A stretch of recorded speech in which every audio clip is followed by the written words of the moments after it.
नमस्कार, मैं अस्मा खान, प्रवक्ता सूरज प्रसाद राजकीय बालिका इंटर कॉलेज झांसी से आप सभी का बच्चों इतिहास की कक्षा में स्वागत करती हूँ। तो बच्चों, आज हम पढ़ने जा रहे हैं अपने छठे अध्याय के दूसरे भाग को।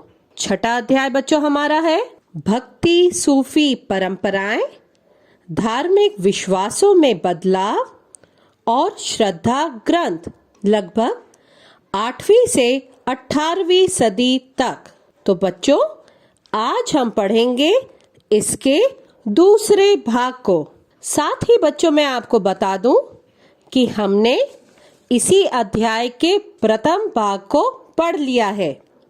तो बच्चों, हम पुनः इसका एक क्विक रिवीजन करते हैं कि बच्चों हमने प्रथम भाग में क्या पढ़ा। हमने धार्मिक विश्वासों और आचरणों के बारे में पढ़ा, उपासना की कविताओं एवं प्रारंभिक भक्ति को भी हमने जाना। साथ ही साथ बच्चों कर्नाटक की वीर शैव परंपरा को भी हमने पढ़ा और इन नवीन परिवर्तनों से उत्तर भारत में आए धार्मिक उफान को भी समझा और साथ ही इस्लाम के उदय और इस्लामी परंपरा को भी हमने पढ़ा। तो बच्चों, अब हम इसी अध्याय के दूसरे भाग को पढ़ेंगे और समझेंगे। तो बच्चों, आइए इसे समझने के लिए हम सबसे पहले इस भाग के उद्देश्य को जानते हैं। तो बच्चों, आपके स्क्रीन पर उद्देश्य की स्लाइड आ गई है। अध्याय के इस भाग की समाप्ति के पश्चात आप सभी छात्र छात्राएं निम्नलिखित बातें समझने में सक्षम होंगे। सूफी मत के विकास को हम समझेंगे, हम खानकाह के बारे में भी पढ़ेंगे और साथ ही सूफी सिलसिले को समझने का भी बच्चों हम प्रयास करेंगे। चिश्ती सिलसिले के बारे में भी हम विस्तृत रूप में पढ़ेंगे। भाषा और संपर्क और सूफी साथ ही राज्य के बारे में भी हम जानेंगे। कबीर, मीराबाई एवं गुरु नानक के उपदेशों को भी हम समझेंगे। तो बच्चों, जैसा कि हमने इस्लाम के उदय और उसकी परंपराओं के बारे में पढ़ा था, इस्लाम को विश्व में कई देशों का समर्थन प्राप्त था, जिसमें स्थानीय नीति नियमों, कला एवं साहित्य के विभिन्न आयाम थे, जो कि मस्जिदों की स्थापत्य कला इत्यादि से दृष्टिगोचर भी होते हैं। अर्थात बच्चों, कहने का मेरा तात्पर्य ये है कि मस्जिदों की निर्माण शैली सार्वभौमिक थी, परंतु इससे भी कुछ जिनमें भिन्नताएं विद्यमान थीं। अब बच्चों, कहने की बात है कि समानताएं क्या थीं? समानताएं जैसे इमारत की मक्का की तरफ दिशा, जो कि मेहराब और मिनराब में परिलक्षित होता है। और भिन्नता कैसे? भिन्नता जैसे कि मस्जिदों की छतों के निर्माण में भिन्नता। बच्चों, इस्लाम की धार्मिक प्रणाली के अंदर ही कुछ आध्यात्मिक लोग और इत्यादि वगैरह रहस्यवादी की ओर बढ़े और भक्ति की एक नई परंपरा का विकास किया। इन्हें ही हम सूफी कहते हैं। तो बच्चों, आपको समझ में आया सूफी क्या होता है? तो इसके आगे अब हम अगली स्लाइड पढ़ें। सूफी मत का विकास। अब इस्लाम तथा खिलाफत के बढ़ते प्रभाव के विरुद्ध कुछ लोगों का झुकाव रहस्यवाद और वैराग्य की तरफ बढ़ा। इन्हें सूफी कहा जाने लगा। अब सूफी ऐसे मुस्लिम संत थे जिन्होंने हिंदू मुस्लिम एकता पर बल दिया, साधारण जीवन अपनाया, अल्लाह की आराधना की, ईश्वर के लिए प्रेम और सुखों का त्याग किया और साथ ही साथ शांति पर भी बल दिया। इसी में बच्चों हम आगे पढ़ें कि इन्होंने रूढ़िवादी परंपरा तथा कुरान की व्याख्या जो धर्माचार्यों ने की उसकी आलोचना की और इन्होंने मुक्ति की प्राप्ति के लिए ईश्वर की भक्ति और उसके आदेशों के पालन पर बल दिया। उन्होंने कुरान की व्याख्या अपने निजी अनुभवों के आधार पर की। बच्चों 11वीं शताब्दी तक आते आते सूफीवाद एक पूर्ण विकसित आंदोलन बन गया था और इस सूफी आंदोलन में सूफी और कुरान से जुड़ा अपना साहित्य था। ये सूफी अपने को जहां स्थापित करते थे और संगठित रूप से उसे खानकाह कहा गया।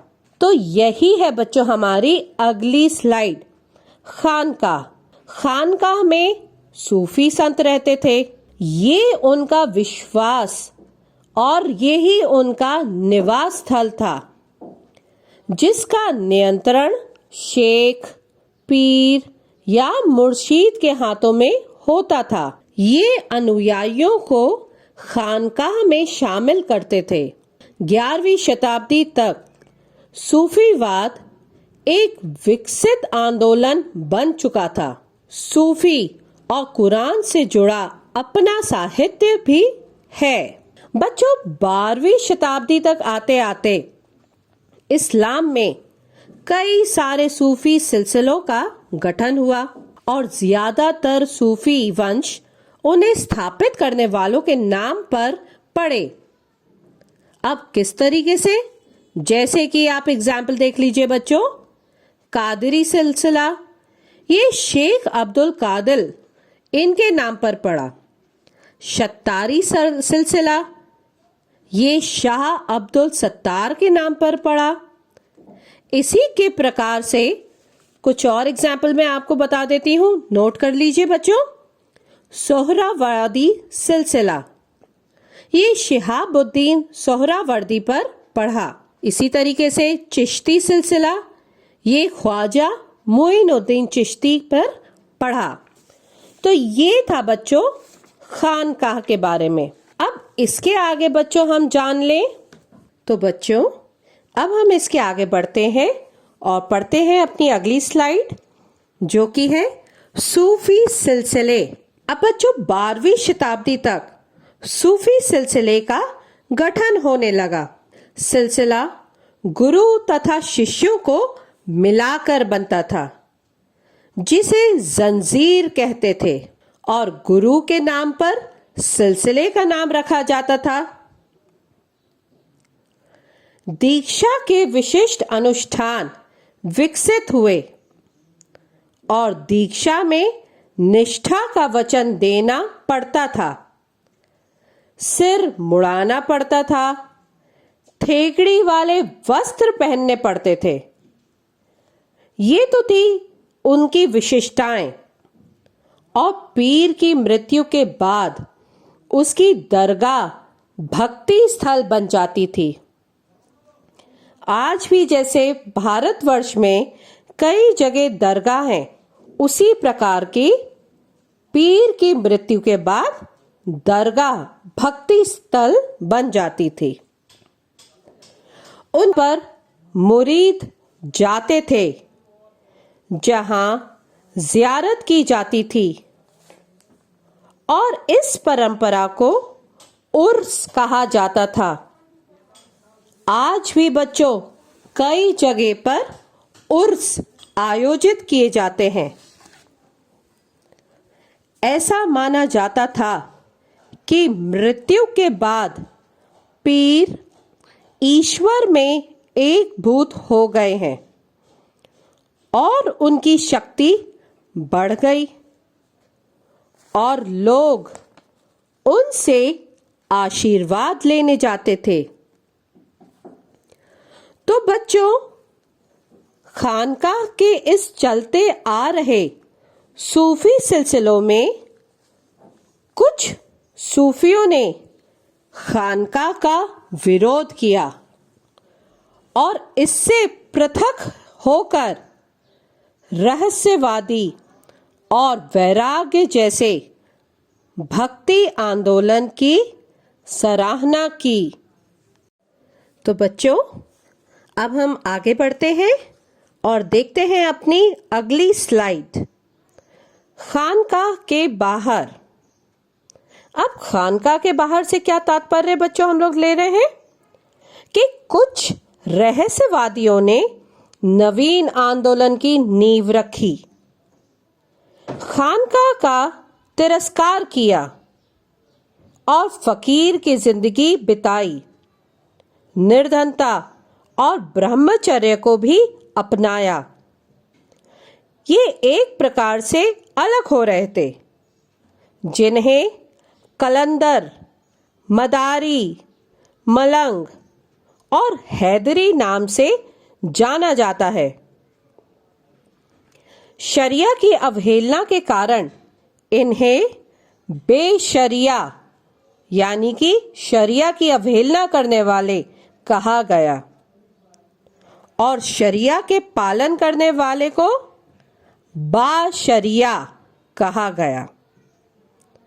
बच्चों, कहने का तात्पर्य यह है कि सूफी सिलसिला अब दो मुख्य भागों में विभक्त हो चुका था। एक को बेशरिया कहा गया, ये शरिया कानूनों की अवहेलना करता था, और दूसरे को बच्चों आप समझ ही गए हैं क्या कहा गया, बाशरिया, जो कि शरिया के कानूनों को स्वीकार करता था। अब इसके आगे बच्चों हमारी अगली स्लाइड है चिश्ती सिलसिला। बच्चों, 12वीं शताब्दी तक सूफी समुदाय का चिश्ती सिलसिला अधिक प्रभावशाली हो गया था। उन्होंने भारतीय परंपरा को अपनाया और स्वयं को परिवेश के अनुसार ढाल लिया। चिश्ती खानकाह सामाजिक जीवन का केंद्र बिंदु था। अब इससे हम ये समझते हैं बच्चों कि चिश्ती सिलसिले को सर्वाधिक लोकप्रियता इसलिए मिली क्योंकि इस सिलसिले ने भारतीय परंपराओं को अपनाया और साथ ही साथ सभी धर्मों के लोगों ने इन्हें स्वीकारा और इसकी सामाजिक लोकप्रियता को और बढ़ावा मिला। शेख निजामुद्दीन औलिया की खानकाह दिल्ली में है, ये तो आप सभी जानते ही हैं बच्चों। आप में से कई बच्चे वहां गए होंगे जरूर। अब जिसमें कई छोटे कमरे हैं और वहां एक बड़ा हॉल भी है। शेख छत पर छोटे कमरों में रहते थे और मेहमानों से सुबह शाम मिलते थे। यहीं पर बच्चों सामुदायिक लंगर होता था। लंगर आप समझते हैं, जिसमें बहुत से लोग एक साथ बैठ के खाना खाते थे, जो फुतूह यानी कि बिना मांगी खैर पर चलता था, मतलब खैरात पर नहीं चलता था, बिना मांगी खैर। बच्चों, यहां पर सुबह से लेकर रात तक सभी तबकों के लोग इबादत करने और तावीज लेने आते थे। चिश्ती सिलसिले में उपासना, जियारत, कव्वाली और तीर्थ यात्रा दर्शन के जरिए की जाती थी। अजमेर में ख्वाजा मोइनुद्दीन चिश्ती की दरगाह बहुत लोकप्रिय थी, ये भी बच्चों आप जानते होंगे। शेख की सदाचारिता, धर्मनिष्ठा, वारिसों की महानता और राजाओं द्वारा दिए गए प्रश्य के कारण ही ये दरगाह लोकप्रिय हो गई। बच्चों, शेख की मजार पर पहली इमारत गियास उद्दीन खिलजी ने बनवाई थी। ये सल्तनत काल के एक राजा थे, गियासुद्दीन खिलजी। 16वीं शताब्दी तक अजमेर की दरगाह काफी प्रसिद्ध हो गई थी, जहां मुगल शासक अकबर लगभग 14 बार आए। संगीत भी जियारत का एक हिस्सा था। कव्वाल कव्वाली भी गाते थे।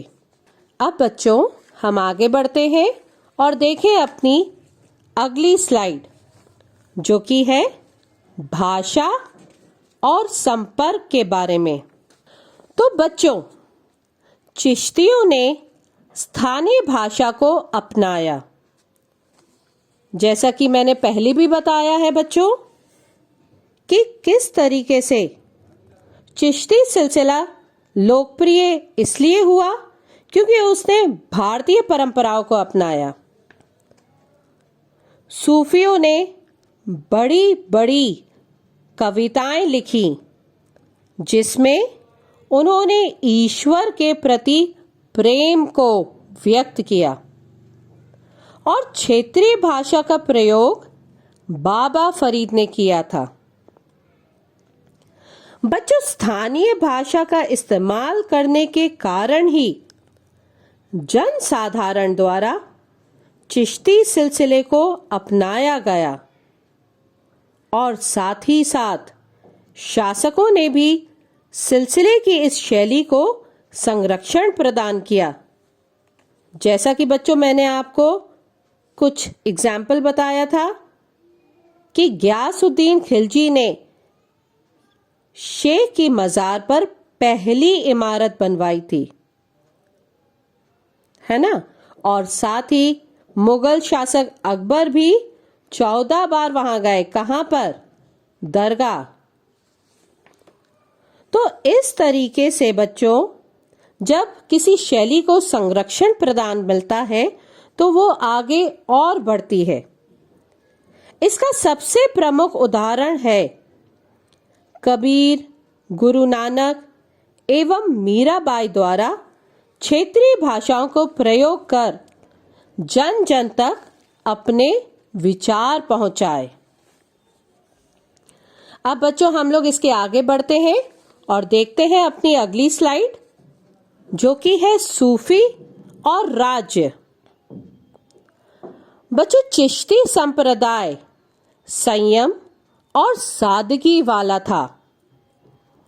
ये सत्ता से दूर रहने वाला था और बिना मांगे भेंट अनुदान स्वीकार्य करता था।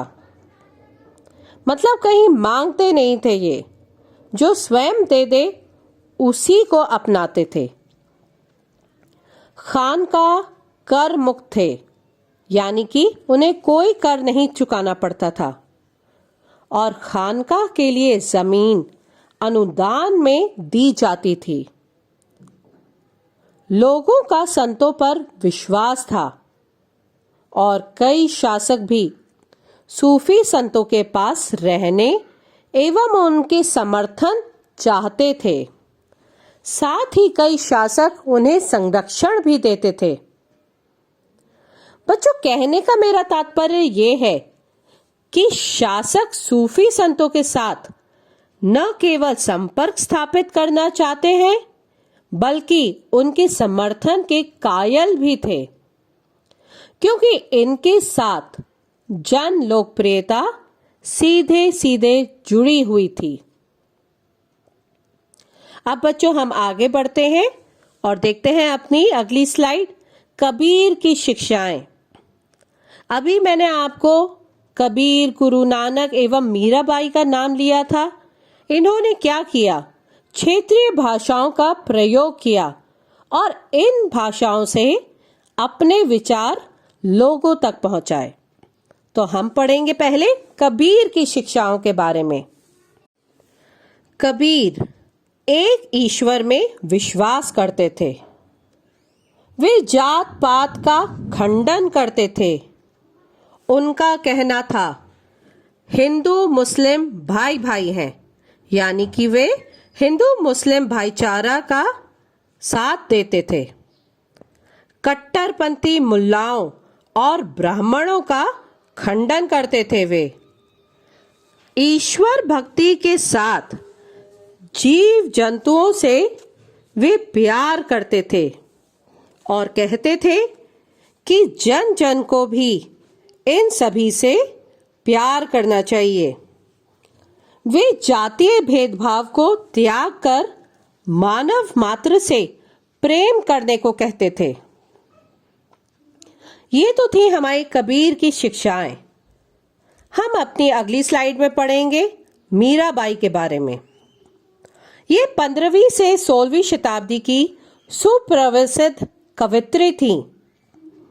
उनके भजनों के आधार पर उनकी जीवनी संकलित की गई। मीराबाई राजपूत राजकुमारी थीं और इनका विवाह उनकी मर्जी के खिलाफ किया गया था और इन्होंने पति की आज्ञा की अवहेलना की।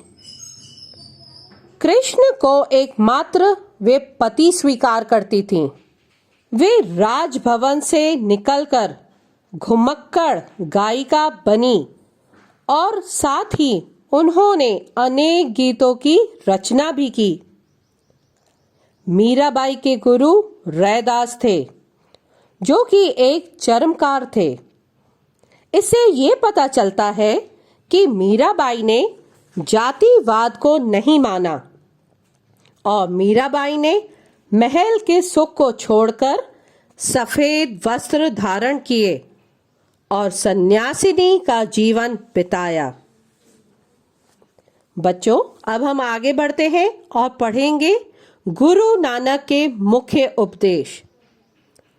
गुरु नानक, उनके संदेश उनके भजनों और गीतों में निहित हैं। वे निर्गुण भक्ति का प्रचार करते थे। वे धार्मिक आंडाबर को अस्वीकार करते थे।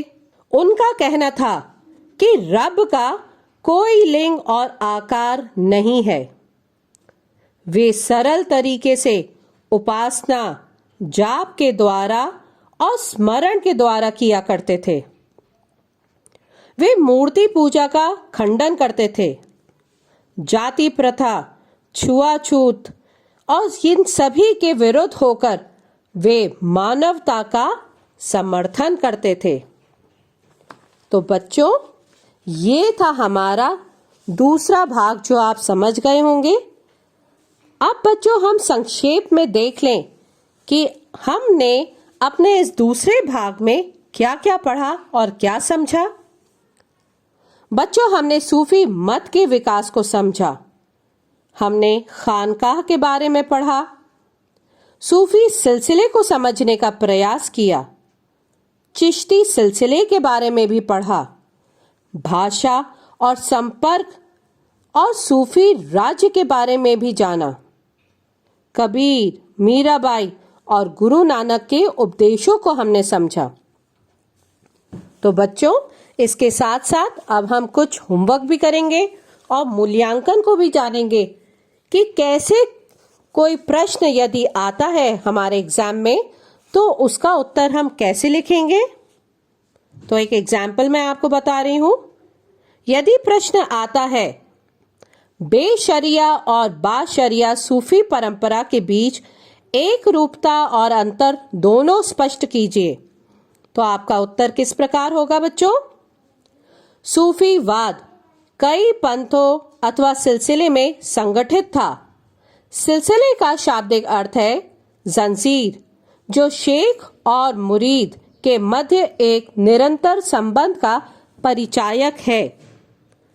सूफी सिलसिले का मुख्य रूप से दो भागों में विभाजित किया जाता है, बाशरिया और बेशरिया, जिसमें बाशरिया का अभिप्राय था इस्लामी कानून अर्थात शरीये का पालन करने वाला।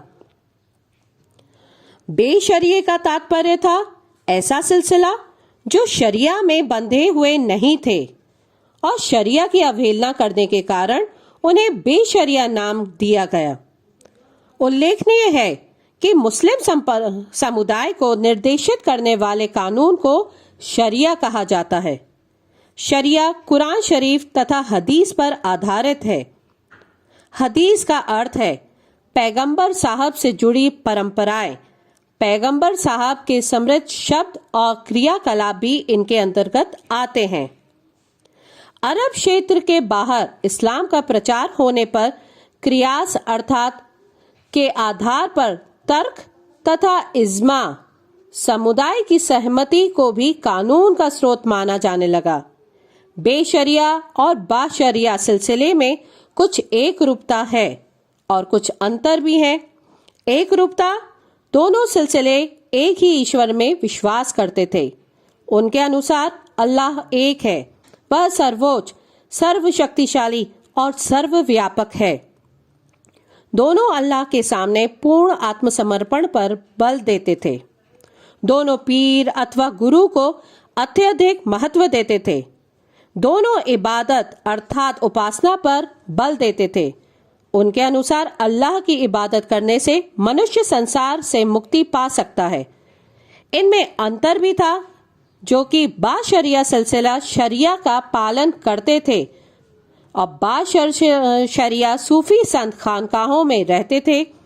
खानका एक फारसी शब्द है जिसका अर्थ है आश्रम। खानका का नियंत्रण शेख, पीर अथवा मुर्शीद के हाथों में था। बेशरिया सूफी संत खानका का तिरस्कार करके रहस्यवादी एवं फकीर की जिंदगी व्यतीत करते थे। उन्हें कलंदर, मदारी, मलंग, हैदरी जैसे नामों से जाना जाता था। बाशरिया सूफी संत गरीबी का जीवन व्यतीत करने में विश्वास नहीं करते थे। उनमें से अनेक सल्तनत की राजनीति में भाग लिया और सुल्तानों एवं अमीरों से मेलजोल स्थापित किया। ऐसे सूफी संत कभी कभी दरबारी पद को भी स्वीकार कर लेते थे। तो बच्चों, ये था इसका आंसर। तो इससे हमारा क्या निष्कर्ष निकलता है? अध्याय के इस भाग से यह निष्कर्ष निकाला जाता है कि किस तरह 8वीं से 18वीं सदी के मध्य विभिन्न धार्मिक पंथों का उद्भव हुआ और साथ ही भक्ति सूफी की विभिन्न धार्मिक विचारधाराएं प्रचलन में आई, जिसने तत्कालीन समाज को एक नवीन दिशा की ओर अग्रसर किया। तो बच्चों, इसके साथ साथ अब हमें कुछ होमवर्क भी करना है। तो आप क्वेश्चंस नोट करिए। बेशरिया और बाशरिया सूफी परंपराओं के बीच एक रूपता का अंतर दोनों स्पष्ट कीजिए। प्रश्न 2, चर्चा कीजिए कि अलवार, नायनार और वीर शैव ने किस प्रकार जाति प्रथा की आलोचना प्रस्तुत की। तीसरा, कबीर और बाबा गुरु नानक के मुख्य उद्देश्यों का वर्णन कीजिए। इन उपदेशों का किस प्रकार संप्रेषण हुआ। चौथा प्रश्न, सूफी मत के मुख्य धार्मिक विश्वासों और आचारों की व्याख्या कीजिए। आशा करती हूँ आज का ये भाग आपको समझ आया होगा। धन्यवाद।